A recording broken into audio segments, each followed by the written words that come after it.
Dr. Wong is so happy to have you here. We understand that you work twofold, actually. You are working with ABC. That's correct. And you also do public health. Tell us a little bit about that.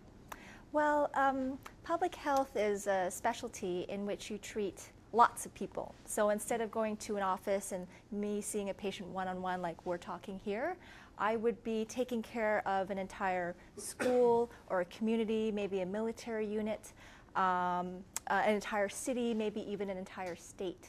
And so one way to take care of people, such a large amount of people, is to communicate.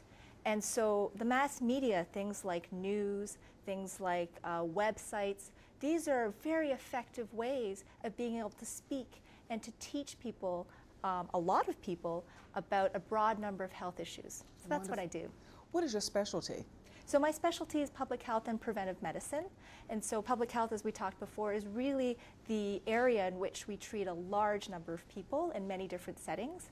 And preventive medicine is the art and specialty in which we try and prevent disease. So my other physician colleagues will take care of patients with specific diseases. So if you have heart disease, you'll see a cardiologist who is a heart specialist. If you have, stomach problem, you might go see a gastroenterologist, which is a tummy doctor. But then for someone like me with preventive medicine, I'm trying to prevent those types of diseases from happening. And then I suppose if I don't do a good job, then you go see my other doctor colleagues who will actually give you some medicines or maybe perform some surgery on you.